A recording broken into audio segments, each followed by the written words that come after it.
Hey. Ooh, make it to 10 seconds. Morgan, it is 2023. It's a Friday, and that means it's time for the B2B Power Hour. You excited?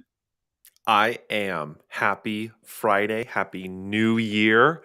It's a new it's a new bold year in 2023. I think I'm so pleased to leave 2022 behind. And Yeah, I'm with you on embark on that one. this embark on this new year. Well, hello to everyone who's joining us. I think this is the first time we've been streaming through the company page. We might continue to do that through the show page. Um, so thanks for joining everybody on this happy Friday morning.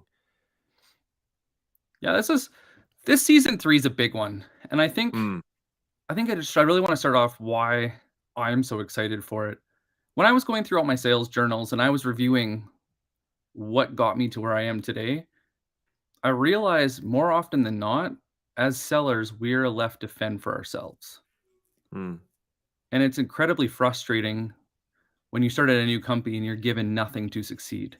And so a lot of what went into this season was really understanding what does it take to survive, to succeed, get paid your worth, not, work yourself to death, and really understanding how to align sales and marketing so that you can do a lot more with less.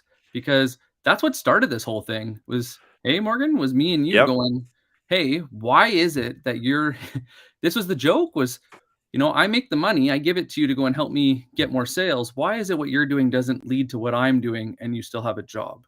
Mm, And that mm-hmm, mentality isn't healthy and it doesn't need to exist. So mm-hmm. this whole season 3 is going to be looking as a seller, what can you do right now to win? And how do you go and pull marketing in so that they're on the same team and you're working together to go faster? Because hey, if we had unlimited budget and unlimited time, we could do unlimited trial and error, but it's just not the reality that we live in, right? No, it's not. And I think that that what I was excited about when we started brainstorming for this season was this focus on not getting it right the first time. And I think I don't know about you, I feel that pressure a lot in marketing and in sales and in generally go to market, which is like, okay, our first task of the day, our first thing that we need to make sure we do is we got to do it right the first time. And I think this is pervasive thinking. I think with our clients and with other folks we talk about in the industry, it's like there's no room for error, and I'm sure that that thinking will continue to pervade in a 23 as the economy shifts, as tech changes, where oh, we can't make a bet on, I don't know, social selling, or we can't make a bet on a new way to do email outbound or a new account based approach to break into larger accounts. Like all of these things are so, yeah, they require a little more risk, but they also don't have to be grasping at straws to try and figure out what the right how to actually go about and test it. And I think we've really been um, focused on developing good content for this season 3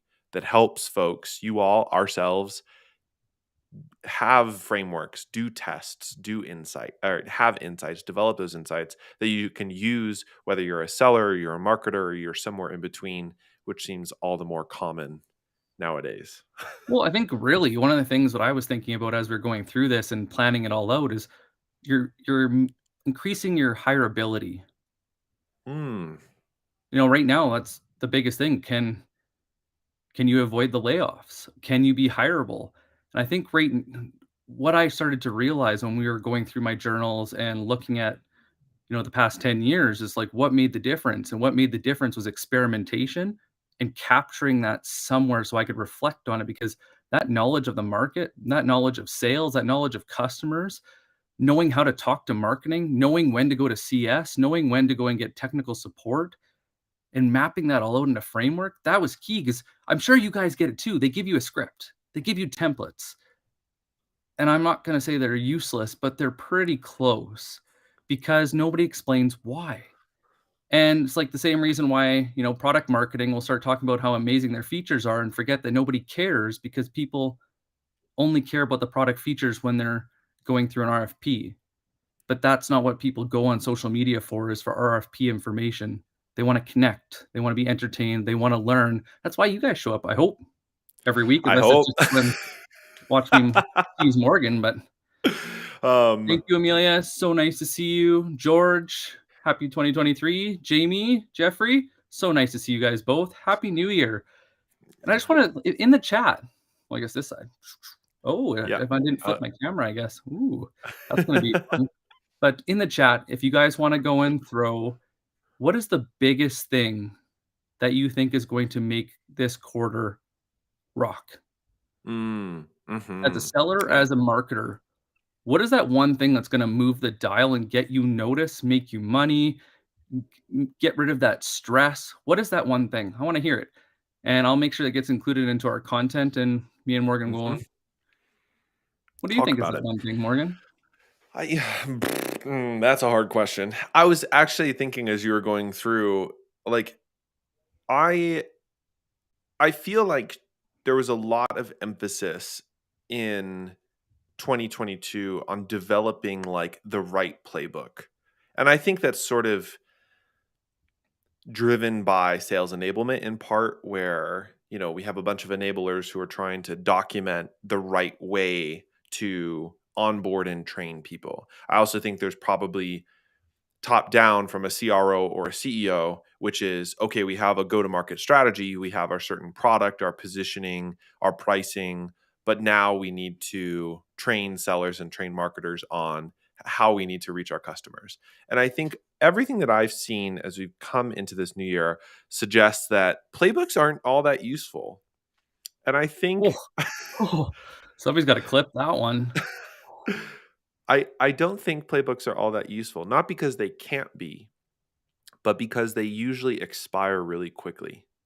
Like when we developed our first LinkedIn playbook in, I think we had written and tested it in November of 2021, that by the time March of 2022 rolled around, a good chunk of it just no longer applied because the market changed, right? The platform changed, the channel changed, the rules around engagement changed, the algorithm changed. There's all these things that are changing all of the time. And what I think we realized from that experience was that the things that were frameworks, sort of guiding lines, strategies, critical thinking, touch points, touchstones, is those sorts of frameworks held true, right? When we talked about building credibility is a framework where it's how do I earn the trust and attention of somebody in the market in a way that builds a healthy, useful relationship. The ways that that might happen at a playbook level are going to change all of the time, but at a framework level, that's like the outsized leverage. So I think that when teams adopt frameworks instead of just rigid playbooks, I think they're going to see some outsized wins in not only this quarter, but this whole year. Amen. And the only thing I wanna add on to that, 'cause it's so true, we saw that when we started implementing more frameworks and more based in human psychology, like how we naturally think and work and so on and so Mm. forth, we won. The only thing I'll add is sales and marketing needs to stop treating people like they're guilty until proven innocent. Just because you have a big logo, just because you have money, just because you have a heartbeat, doesn't mean that you're fit to buy. And I wish that go to market would go and switch from assuming everybody was in market to realizing there's market and in market. And it is our job to filter through those to have the intelligent conversations that are going to move the dial. Like what we learned in customer insights and really finding that piece of information that once you know, you can't unknow. Hey, Rob, thank you. And I want to pull this up because this, what Melissa said, I think is so critical. I think this quarter is the time to show your secret skills. Yeah, really knowing where you stand out, where you beat the benchmarks, where you're best. We've probably heard the saying too, like the best teaches the rest. I think Mhm. that's so true, and that, as me and Morgan know, it's not always us, and we definitely don't wanna pretend to be that. And this is the time to stand out with creative outreach and sharing strategies. Amen. We are going to have to Mhm. lean on each other a lot this quarter, so the sellers and marketers who are adjusting and sharing, and I don't know why it cut me off. Sharing what works will stand out. Yeah. Yeah. I honestly though, Melissa, the thing that comes to mind on this is that every company that we've worked with and every prospect we've entertained, we know is going to be fun to work with when the sellers are communicating with each other. It feels like a team sport. And when the sellers and marketers are communicating with each other to help figure out, like, it doesn't have to be some sort of like daily corral of every piece of information. But when the vice versa, and like Amelia just commented, feedback loops Oh, is yeah. we notice the marketing team is targeting accounts or running retargeting and ad campaigns on profiles and personas that the sales team know won't close. Like, that's just a horrible circumstance to be in, and it's easily avoidable, right? Well, even the sellers, like, one of my favorite things we've done when we do our workshops or when we're doing our consulting is when we get all the sellers in a room, especially all the top sellers, Yes. and we ask them, like, "How do you build your lists? How do you prioritize accounts? How do you, you know, how do you go into your research, map it out, and then build a strategy to do your outreach?" And it is so mind-blowing listening, and I mean in a good way, listening to them share this insight for the first time. And We've it had a it lot of honestly is like one of my, like, woes. proudest, like, most amazing moments when we sat there and listened to them talk, and then to start asking questions. "Oh, like, you don't go after sales even though we sell a sales product, and you don't sales enablement wasn't the right choice? Well, where were you going? You were starting in HR? Why HR? Or Yeah. finance?" But it was so interesting because, like Amelia said, no, there's no feedback loop, it's all open.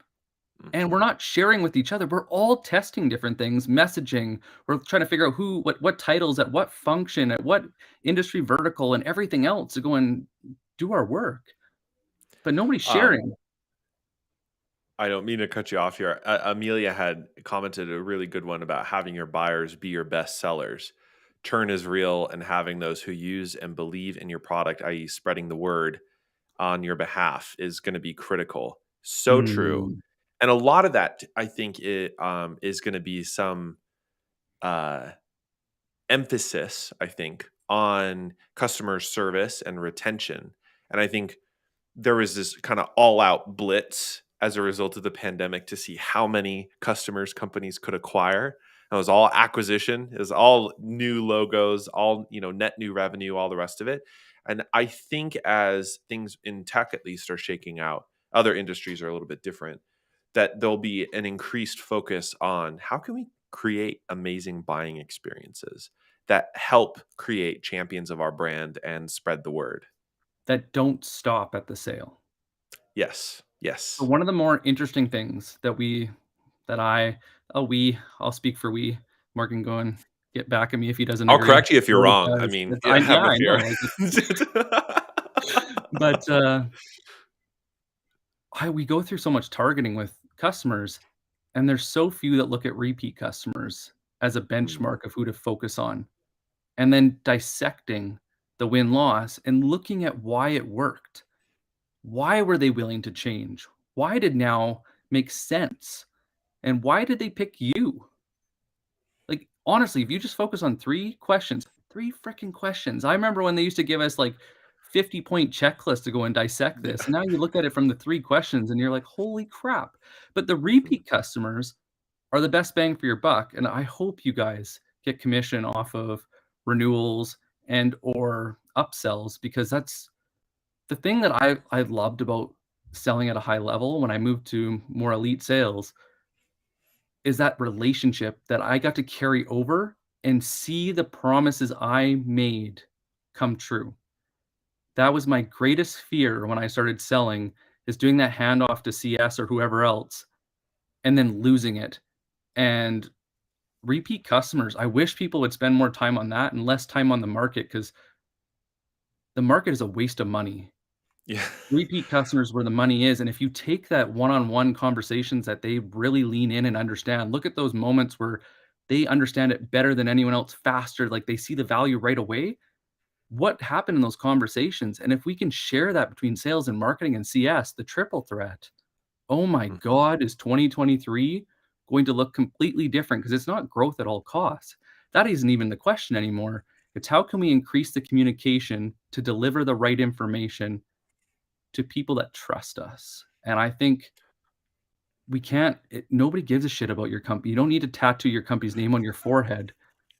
What they need to know is why their job can change in a positive way and why they want it. And Mm. that's why we come on that's what originally what I came on LinkedIn for was professional Mhm. well, my digital resume and then eventually, you know, getting to know people and professional development. I wanna bring up William's points Yes, here. I was actually gonna ask to go to this one because he had Great said, thoughts. Oh, you yeah. wanna yeah, go for it. Sure, I can read. Playbooks, if taken too literally, tend to bleach the thinking out of your GTM. Great expression. They can be a guide and built on principles, but ultimately it's up to the team to adapt it to the context and nuance and forcing functions of their own org. Man, whew, that's such Bleach good the insight. thinking out of There's your GTM. Mm. well, and it's so true, Nick. I continue to think about some of the companies that we've been talking to recently and working with in part, which is like I don't think it's a bad thing to want certainty. I don't think it's a bad thing. I think all of us search for certainty in our lives, not just in work. We want to know what the tasks are to be successful, right? If you're a Amen. seller, I want to know I need to make this many calls, this is who I'm targeting, etc. But when taken to an extreme, they just become so inflexible. And one of the frameworks idea is certainly part of this, but the other side are experiments. And this is, I think, what we'll be talking mostly through the rest of today about is that there's not I think when you're a startup, you're constantly experimenting. When you're pre-seed, seed, maybe even Series A, you are figuring out where is our product market fit. And a lot of those same symptoms, I think, happen when you're a large company rolling out a new product line. It's the same sort of go-to-market problems. Who is this actually the right fit for? What's the pricing? What's the positioning? All the go-to-market stuff to figure out. And I I think that using playbooks as a way to provide certainty restricts teams from actually experimenting continuously to figure out what, who to actually go after and what to how to sell. The problem that I've realized is the standard that they set in their own heads is too high, and the longer they Mm, wait trying to find perfection, the higher that standard raises. The thing that most people don't realize is most companies' standard is utterly pathetic. So, just getting started will win more often than not compared to the norm. And so if you share that standard of what you think that your standard of excellence is on prospecting, like I was talking to people that think, if I have a list of 1,000, if I get 1 to 5 people to respond, that's a great standard. I mhm, personally think that's absolutely pathetic and the list shouldn't have existed in the first place, but that's my standard.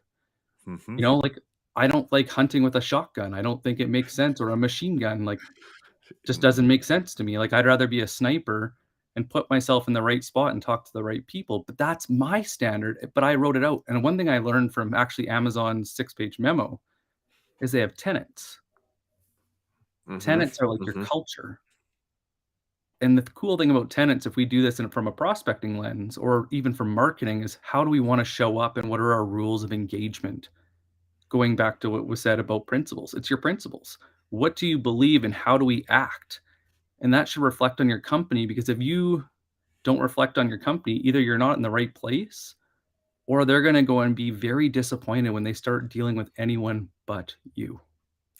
Well, and the other thing that comes to mind for we have a podcast series coming out. Well, if you're listening to this on the podcast in the future, it has already come out, but it's a live show today. So coming out starting next week, and these extraordinary stories of sellers from non-traditional backgrounds, pro ballet dancer, school teacher, product engineer, that are now in tech sales. And one of the funny things that I've learned from that is we tend to in learning what our job is required of us. It's not just learning new things; it's also unlearning old things. Yes. It's it's like we were successful in one way previously. So we learned that we needed to make this many calls, we needed to send this many emails, or we needed to build rapport in a certain manner.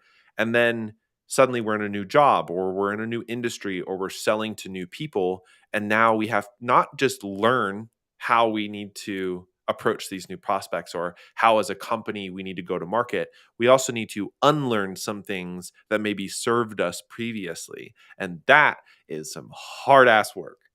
Well, think of our approach on LinkedIn when we used to say, "Hey, how have you been?" Right. Oh That was god. No, gold. that It gold. worked unbelievably well. It started so many great conversations. I learned a lot. I got to meet a lot of Mhm. people. And then what? 4 months later, 6 Oh, months yeah. later, people were Mhm. like, "What are What are you you trying to doing? sell me?" Yeah. Just because so many people on LinkedIn abused direct messages to sell shit when Mhm. they should have just been having a conversation. I wanna go and pull up Mhm. something that Melissa said too, between her and Amelia. We need to start asking, giving our clients perks for their feedback. Everyone is fighting for time, and we need more testimonies or testimonials and referrals.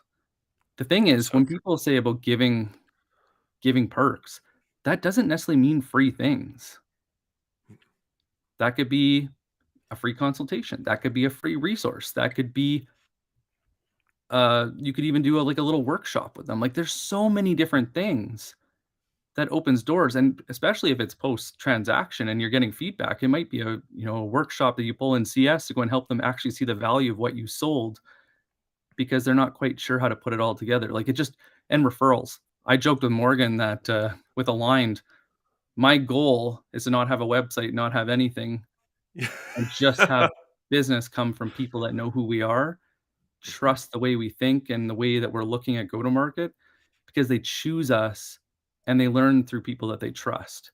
And I think that's Mhm. the only scary thing about social media, and thank you, Melissa. The only scary thing about social media is we sometimes try to bypass it, and it can look like I know a lot of marketing driven ones look like a promo roll, Yeah. and it's like, Yes. "We're amazing.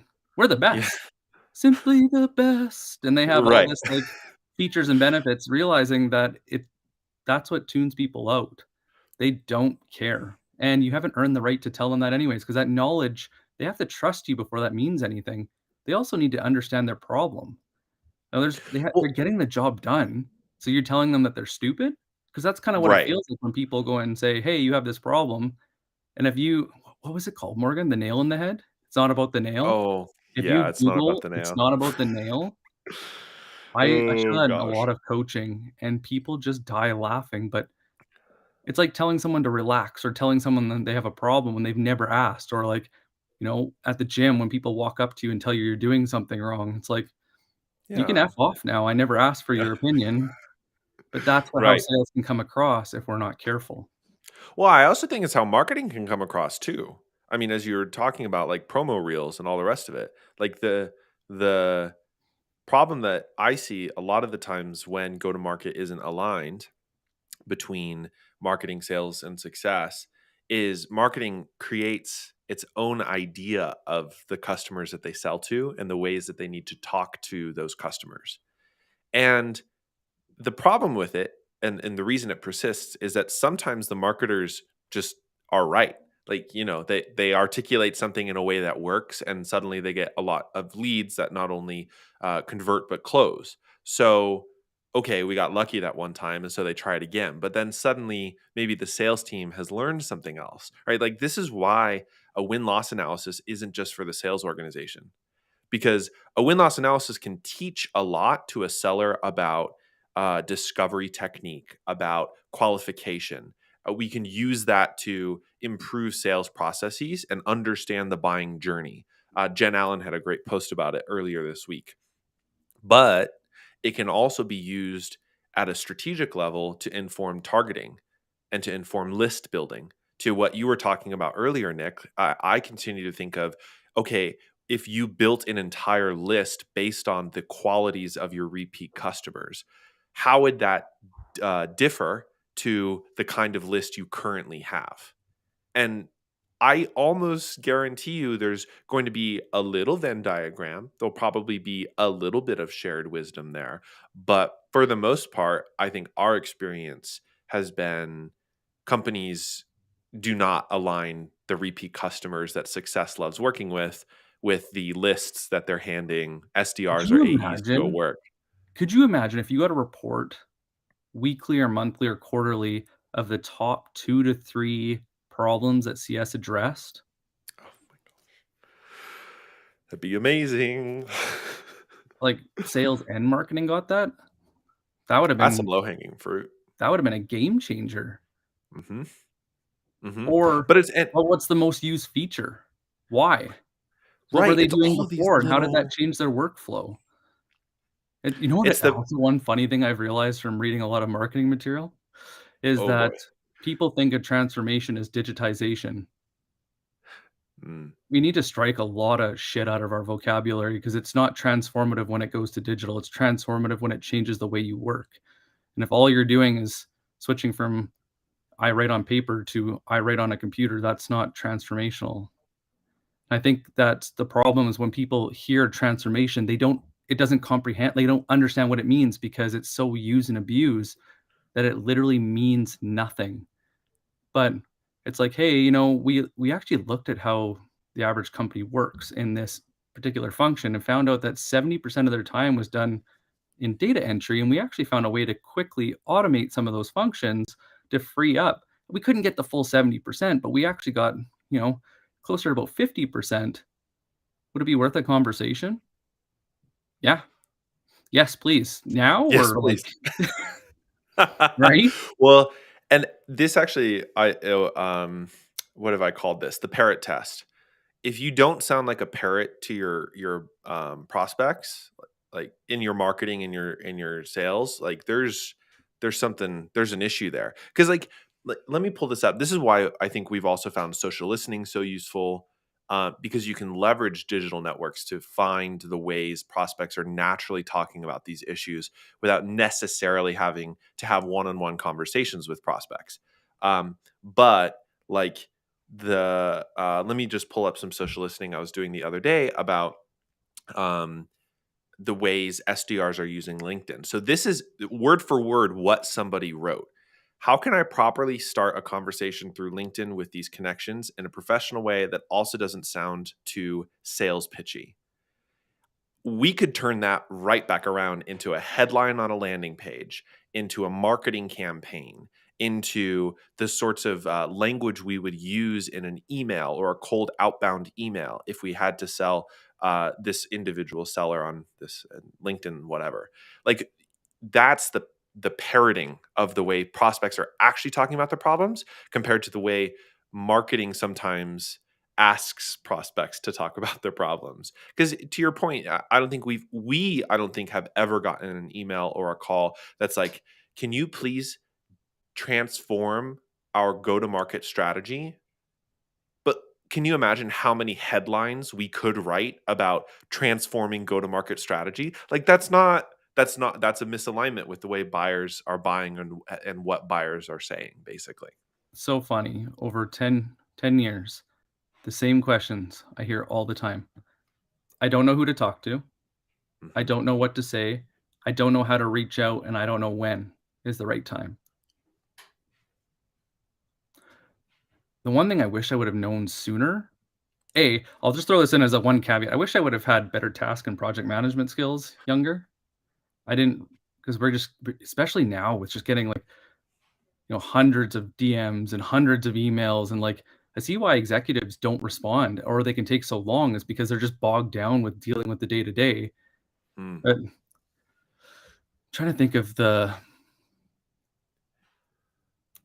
yeah, it's gone. Floated away Okay. in the wind. I have another thought then, Yeah, if throw it in you're, there. totally Let's spaced. yeah. It's okay, it's a Friday morning. It's our first one of the year. Um, the eh, the thing that stands out to me and we started with frameworks, and we've talked a little bit about experiments, but I think we'll return to that in a second. I think the main thing that is going to motivate really successful deals in this new year is an insight about prospects, about the industry, about customers. And an insight, I mean, this is sort of like basic challenger sort of stuff if you've ever read, not challenger sale necessarily, but the challenger customer, is that the an insight is not about a product. It's not about your product. And most importantly, it's not about you, right? The question that I love Challenger has asked is, what do our customers fail to fully understand about their business but should? Because I think we have seen this a lot with the people we've been working with, Nick, is that once we can get to that juicy center of like what do your prospects not understand yet about their business, but they really should, and linking that up to the way that you're selling, going to market, marketing, etc., that provides such clarity to the messaging, to the approach, to the kinds of conversations you want to search for, the kinds of conversations you want to have, because now it's not really about your product. Like at the end of the day, it's not about what you sell. It's like, "Hey, have you thought of this before?" You know, a lot of the times when we talk with sales managers, they are telling us this, and it seems like they're missing this. Do you agree? I mean, that's a great way to, I know you've used that to start conversations before on LinkedIn or something of that, variety. That's a framework, for example. It's not a word for word play, but That ties in actually what I was gonna say, I just remembered as you're going through it, but hey, that's good. this is the first time in history that sales has been able to take their conversations one-on-one that are working. When that customer leans in and starts asking really good questions, you can feel that switch where they're really paying attention, and you hit a nerve. You got to that place where they want to talk. They really want to dive in because it's important to them. This is the first time in history that we've been allowed to do that. Allowed might be a bit strong because certain people still Yeah. think that they can control your social media, but they're stupid and they're going nowhere.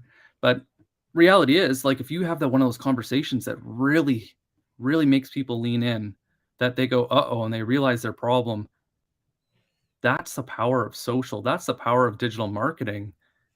And Hmm. I'm gonna say it right now, I think that's why a lot more needs to be sales led so that Mm. people aren't building something in a back room, taking a total addressable market, and they're like, "This is the industry that I sell. This is the amount of headcount I wanna target. You know, this is the revenue," and they go through, like, 3 or 4 filters, and then they're like, "Okay, now let's split this up into territories and let's go sell."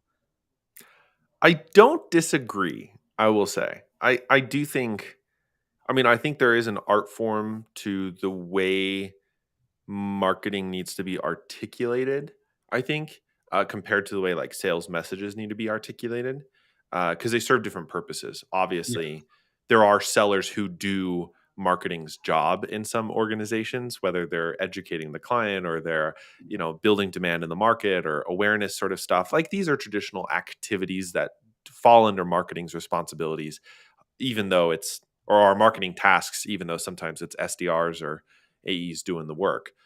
I think what I agree with you on is that there's a lot of, well, Kyle Williams, a classic episode on the B2B Power Hour, So good. talks about the shadow ICP, which is basically what's the mismatch between what's on paper and what's in the brains of your sellers. Because it's very, very likely that the sellers have a shadow ICP. They have their own idea about who the right fit is or who isn't the right fit based on a lot of things that aren't in marketing's ICP, spreadsheet or their try hard Tammy personas, the, uh, you know, uh, Dave the Digger or whatever else they call him. It's they're pretty much useless. And I think what you're saying, which I agree with, is that when it becomes sales led, that shadow ICP links up with the marketing's ICP, and you can create an aligned go to market strategy out of that because everybody's on the same page. You're all going Well, after the same people. all I think is sales needs to pull marketing down a little bit from TAM to a serviceable market and, like, get a little bit more Mm, focused.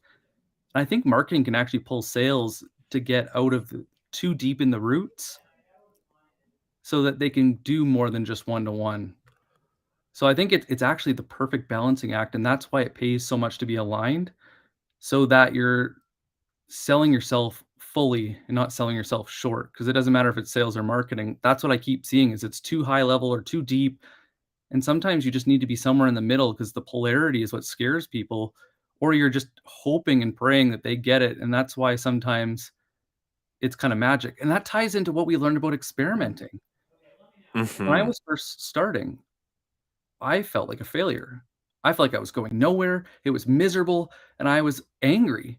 And I realized as I was judging myself on a standard that wasn't realistic, I was judging myself on people that were doing the same job for 7, 10, 15, 20 years.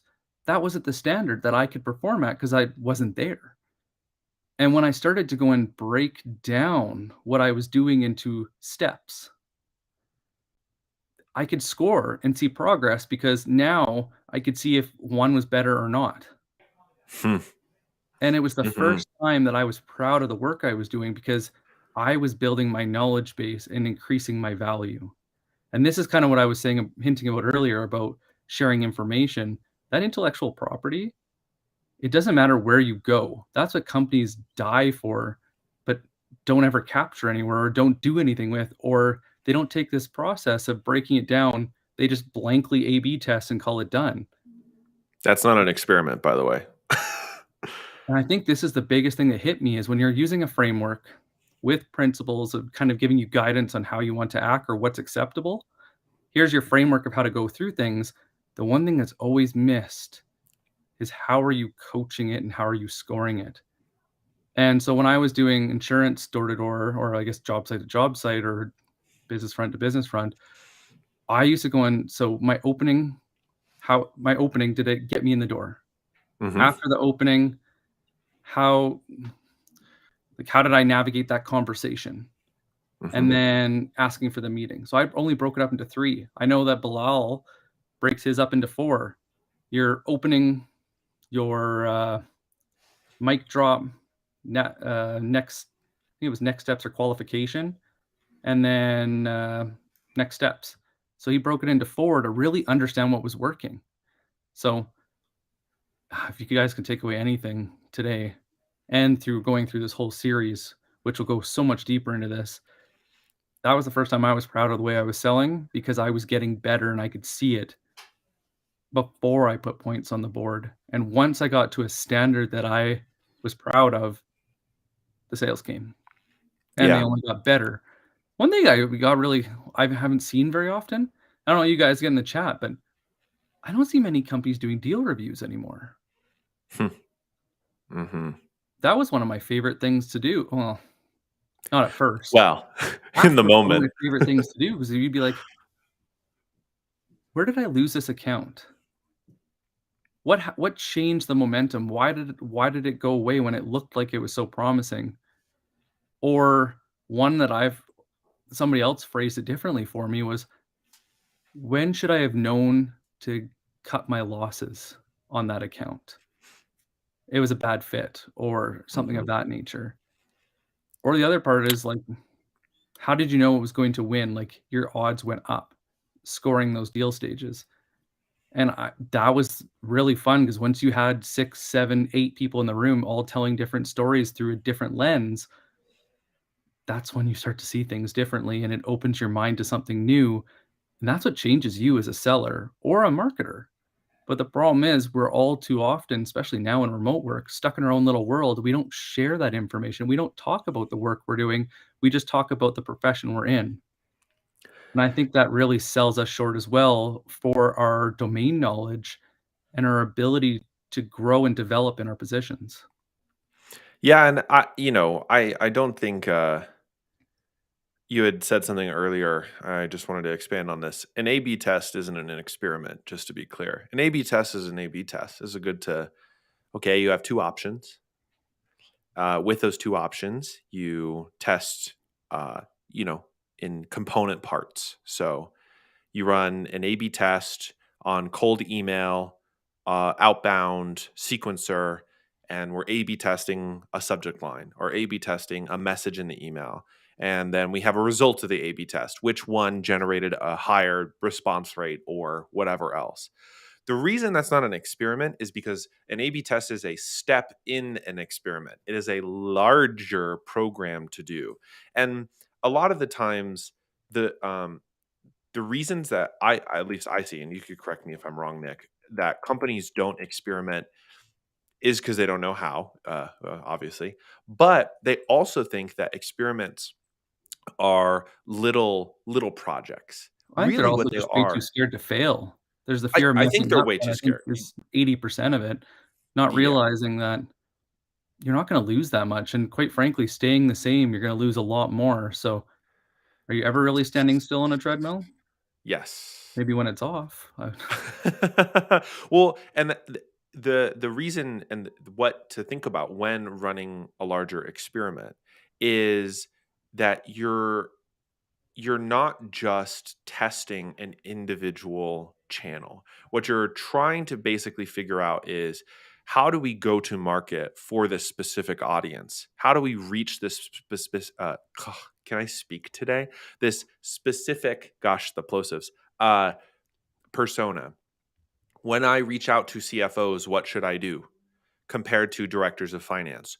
Are CFOs even worthwhile going after in the industry that I'm selling into, or is it better to go after, directors of finance or M&A advisors, or vice versa? Should I route in through sales managers or SDRs versus VPs of sales? How can I, these are all experiment questions, and they're bigger than just, oh, I But need to without a change a subject standard, without a line. benchmark, Hmm. it's not an experiment because you don't know if it's better or worse, and I think that's the Yes, biggest problem is because nobody breaks it down to that level, they don't get to see progress, and Amelia just asked one of those big spicy questions.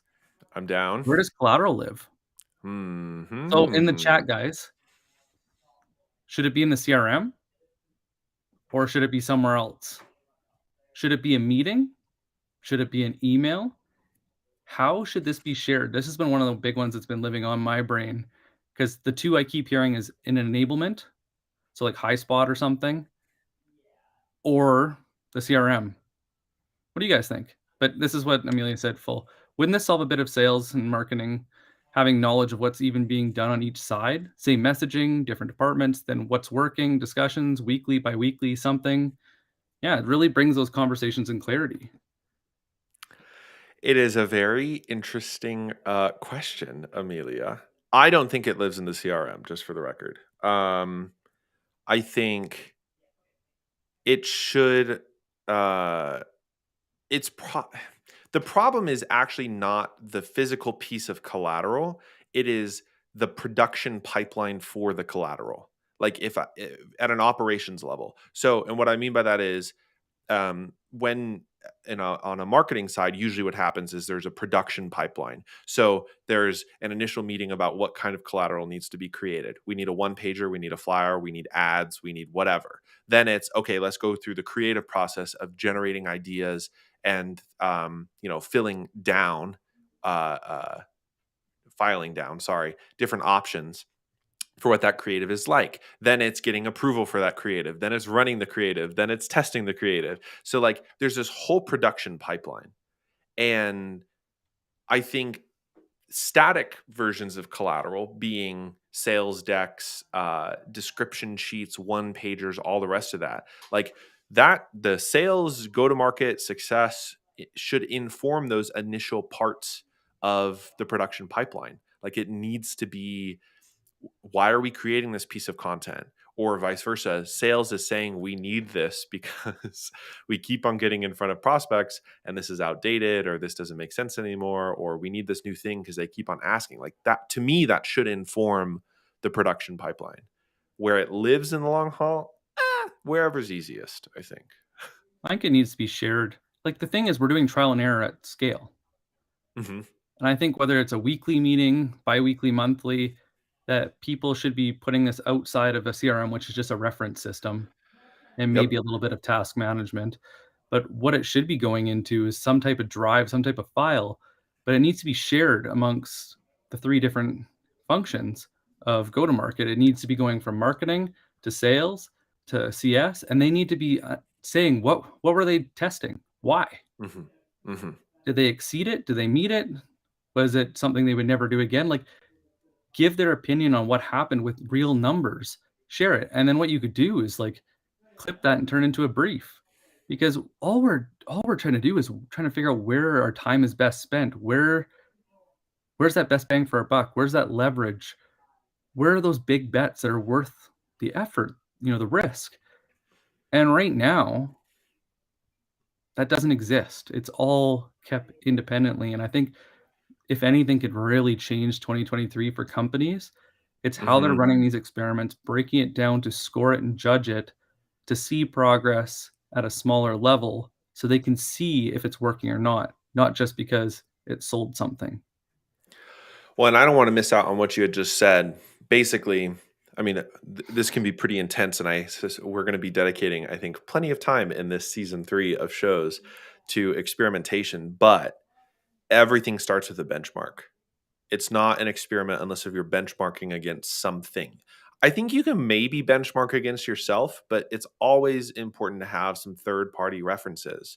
You know, this is actually one of the reasons I find cold calling data really interesting, is because there's a lot of people who talk about benchmarks and cold call connect rates and booking rates. And you can see either across an organization or from people who share their data on LinkedIn some basically information you can use to create that benchmark as you run this experiment. And that experiment could be your list building. I mean, there's a lot of things you could fit into that benchmark, whatever it is.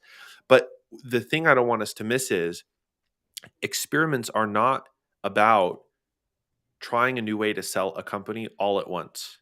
It is usually a couple of channels at a time, right? It is not a let's blow out the water, let's bet $500,000 and let's go try and sell our company in this really unique way we've never tried before on 4 different channels to 3 new personas. Like that's not an experiment. That just is irresponsible spending. An experiment is more targeted and has more focus on the channels that you're running. Then per channel, whether that is a specific sales channel or whether it's a marketing channel, whatever it is, that's when you can start running those A B tests because then you can get very component specific. Over 60 to 90 days, you look at your results. My favorite, of course, is closed won revenue or generated pipeline, depending upon your deal cycle. But maybe there are some other results that you need to look for at an experimentation level. I mean, those are at least I think are the high level guidelines. Benchmark, experiment on a couple of channels, A B test, give it enough time, map to pipeline. So just to give you guys we're in the last 10 minutes here, a little bit Hmm. extra than 10, but what I wanted to talk about is if it's okay with you, Morgan, just like what changed this year? Hmm. And so I read a lot, and I was looking at how that knowledge was Yes, applied. yes, you And do. also the research and, like, these experiments, which drove this whole podcast originally, and I was like, "Well, how can we do this better to provide a resource for you guys?" Whether you're listening to the podcast or you're watching it on YouTube or live, how can we provide more value? And so what we did is we actually broke each month into a focus. So January is gonna be onboarding in 60 to help you guys onboard into a new company, into the profession of sales, so that you can hit targets faster and feel comfortable in that role. But what we're doing with each one is I'm looking at the top thought leaders that shape the landscape. And I'm going to go and condense that and share it. We're going to go and look at who's living on the edge that might be the newest thing that's worth experimenting, that's worth looking into, it's worth following. And then also from our point of view, what's the next big thing? What's worth trying now? And then turning that into a framework, how to go and set up your experimentation so that it works for you, so that it's applicable, not just good to know. We've all had that. You read a book, you get through as fast as you can, and you're like, check, done. And it means nothing. We want it to make it actionable. We want to make it so that you can see results from it. And we're going to be breaking down the core parts of sales. So we started with And marketing. onboarding and marketing. Yeah. And tying it to marketing and even some of Mhm. the CS. But next one is February is going to be domain knowledge. Then we're going to be getting into list building and prioritization. We're going to be talking about messaging. We're going to be talking about all these different components of sales individually, diving really deep so that every month you're getting a really in-depth resource that builds you as a professional and also helps you have better conversations with the other 2 roles, other 2 functions that you're not in, and maybe even with your manager. And vice versa for all of the marketers and success people who listen to our show. It's not all sales content. Um, or it better not be, Nick. I don't know what you've done, but it better not all be sales content. Yeah, I think this is the I first time that we're looking at it from growth. We're looking at it holistically, Mhm. the whole part, because I think anything less sells it short. And it we've seen that with the project that we've worked on. As soon as we start talking to all 3, it it instantly changes the game because there's information that they had stored in their head until Neuralink takes over and we can download it out of their brain, like, this is what makes We it actually have to happen. talk? Yeah. Wait, we have to communicate, Nick? That's some crazy talk. I don't know about that. The thing that I'm most excited about from what you just laid out in this next year is our emphasis on making sure that all pieces of the go to market strategy are included. For example, when you talk about messaging, messaging isn't just about what do I write in an email, right? There's top level strategy around developing messaging for the company or for a product or product marketing's role in developing messaging. But then it's also how do we, use and reuse that in different situations, right? It's not the same. It's not, we're not robots. We're not going to just pull up the script and then read the script while we're on the phone with the prospect. I mean, you can, I don't know if I'd recommend it, but and the same goes for marketers who are using that messaging content to run ads or an account based team that is doing a strategic approach to break into 5 different accounts. Like that messaging piece touches on all of those different methods and all of those different strategies.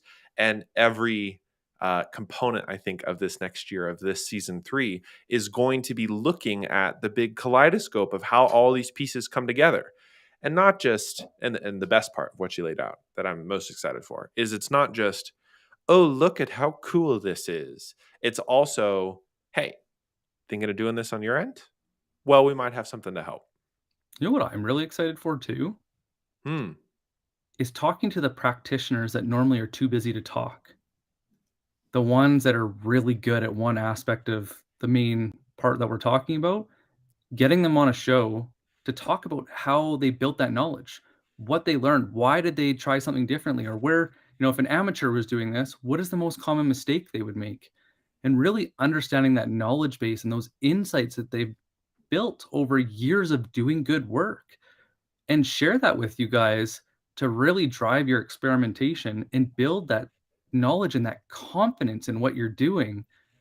Because when we get to hear different points of view and we get to hear the different experiences and stories and how it built who that person is and how it changed the way they go about their profession, that's where the real depth comes in. And I'm really excited for that because that's what sales, marketing, NCS is all pattern recognition. It's a Hmm. tacit knowledge. But it's taught so often like math or science, which is stupid, and it's why it mostly fails. Uh-huh. This Yep. is gonna be one of our tests to see if we can teach this at a bigger scale by changing the way it's approached so that you can practice better. So yeah, through the end of this month, we got a bunch of content on onboarding. I believe we have some amazing shows coming up, um, and episodes coming up. Not just our series on breaking into tech sales and what that was like for people from non-traditional backgrounds, but also some go-to-market roundtables and talking with enablement about what it means to actually onboard sellers and maybe why that shouldn't end after the first 3 days on the job and on top of a lot of other wonderful topics. So, I heard some rumors the about next week. yeah, I mean, it's currently a rumor, so I don't know. We'll have to find out soon, but maybe there's something coming with our friends from Social to have some discussion about onboarding for social presence on top of a bunch of other fun stuff this month. So Yeah, I'm all the so lessons that excited. we've learned in social, how the best way to approach it, how to go in. One of the things we learned is like the difference between being a full-time creator versus being a full-time seller and how to balance the two. So there's going to be lots, and Mhm. it's going to be exciting. It's gonna be good. Well, Nick, we are close to the end of the hour today. Do you wanna close us out now that it's 2023? Guys, it means the world to us that we can't believe we're on season 3. We can't believe, and we're so proud that you guys go and stick with us on this journey, and you're learning with us and inviting us in. And we just want to say thank you. Thank you for taking us along. And remember, it's 2023. It's no longer acceptable to suffer in silence. If you guys need help, sales, marketing, CS, you don't feel like you're getting supported, you don't feel like you're fully, in your role, you feel like an outsider at your company, you're struggling, reach out. We'll point you in the right direction. We'll make sure you have the right resources. We can go and point you to maybe to a potential mentor. It won't cost you anything. It just takes the time to reach out. It means the world that you trust us and that you keep coming back, and stay tuned because we'll be announcing what next week is in a couple Mhm. hours. Thanks, everybody. Take care, We will everyone, see you next week. and happy New Year. Bye.